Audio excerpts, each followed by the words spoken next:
Bonjour mes élèves de quatrième, c'est votre première vidéo de cours. Donc, je vous explique rapidement comment ça va se passer. À chaque fois, vous aurez des choses à l'écran, en général un PowerPoint. Et puis, vous m'entendrez parler, j'expliquerai le cours. Et puis, je vous dirai de faire pause pour recopier ce qu'il y a à l'écran. Donc, pour ce qui est des couleurs, vous recopiez en suivant le code de mes couleurs, sauf le noir qui est votre bleu. Donc, quand vous voyez des trucs en noir, vous écrivez en bleu. Ensuite, cette année, on va commencer par l'électricité, donc ça va nous occuper quelques mois. On va faire le premier chapitre, normalement on a déjà fait les rappels d'électricité de cinquième la dernière fois. Juste pour info, c'est pas la peine de venir avec des imprimés écran collés dans votre cahier. Je veux que le cours soit copié. Pourquoi? Parce que ça t'est démontré qu'au niveau du cerveau, les choses sont mieux retenues lorsque vous utilisez l'écriture cursive, c'est-à-dire l'écriture à la main. Donc là, vous pouvez déjà faire une première pause pour noter le titre du chapitre. Alors, on va commencer par parler de l'analogie électricité-skieur. On va s'en servir de cette analogie-là pendant toute la partie sur l'électricité. Donc, qu'est-ce qu'une analogie? Une analogie, c'est quand vous maîtrisez un domaine et un autre moins, mais que vous pouvez faire des comparaisons entre les deux pour expliquer l'un à partir de l'autre. Donc là, par exemple, on va faire une analogie entre l'électricité et le ski de piste. Le ski de piste, c'est vous montez en haut d'une montagne, vous redescendez, etc., etc. En ski de piste, pour que ça marche, il faut que les gens puissent aller en haut, redescendre à leur point de départ et ainsi de suite. Si vous allez faire du ski de piste et que vous arrivez dans la pampa et que vous êtes incapable de revenir là où vous étiez parti, personne ne viendra à votre station parce qu'il n'y a aucun intérêt, quoi.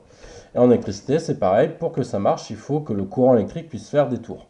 S'il ne peut pas faire des tours, il n'y a rien qui se passe, le circuit est ouvert et il n'y a rien qui marche. Donc là, je vous laisse faire pause et copier.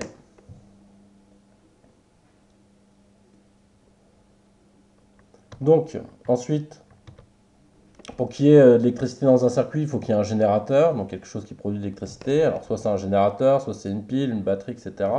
De la même manière, si vous allez faire du ski, il faut qu'il y ait des remontées mécaniques. Donc, on va considérer un générateur comme un télésiège, comme une remontée mécanique. Ensuite, les skieurs qui sont sur les pistes représentent le courant électrique. Plus il y a de skieurs, plus il y a de courant électrique. Et enfin, lorsque vous arrivez en haut de votre montée mécanique, vous descendez. Alors souvent, vous avez plusieurs options possibles dans les pistes. Et puis, vous descendez jusqu'en bas de votre télésiège. Donc on va considérer qu'un chemin pour aller du haut du télésiège jusqu'au bas du télésiège, on appellera ça une piste et donc une boucle de courant. D'accord? Parce que c'est par là que passe le courant, c'est une boucle par laquelle va passer le courant. Donc je vous laisse faire pause et copier.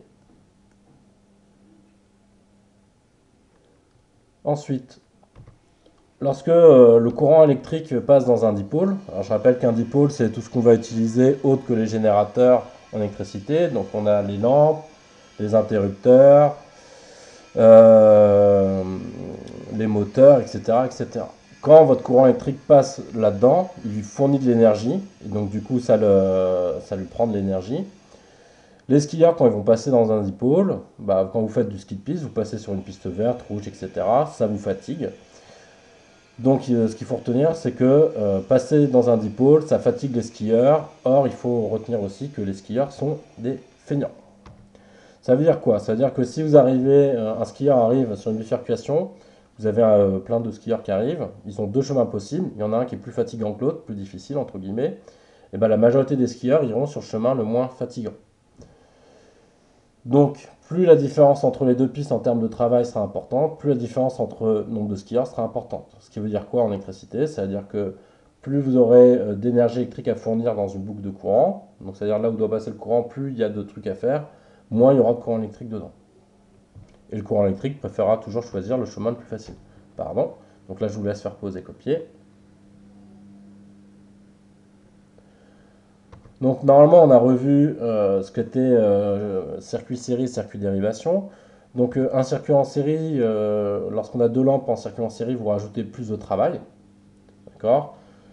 Du coup, vos lampes vont briller moins parce que comme les skieurs sont feignants, vu que la piste a doublé en difficulté, vous allez avoir deux fois moins de skieurs et du coup vos lampes vont briller deux fois moins. Alors que quand vous mettez deux lampes en dérivation, elles vont toujours briller pareil que si on avait qu'une, parce que les pistes sont même difficultés. Genre, il y avait qu'une piste verte, et puis du coup, on a deux pistes vertes. Et bah, du coup, ça va attirer autant de monde sur les deux pistes. Et donc, les deux lampes vont briller pareil. Et si on rajoute une troisième lampe, ça va faire pareil.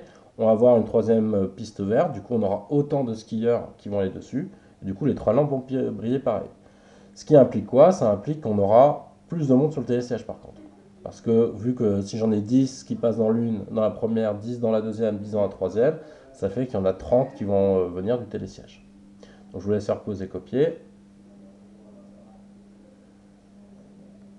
Ensuite, vous marquez le titre du grand 2 schéma électrique en mode skieur. Ensuite, normalement, j'ai déjà mis en ligne une vidéo YouTube sur comment faire un schéma en mode skieur. Je vous demande de la regarder, de vous en servir pour faire les deux schémas circuit série, circuit dérivation qu'on a fait lors du TP révision électricité. Voilà. Donc là, c'est la fin de la vidéo. Et puis, bah, je vous dis à très bientôt.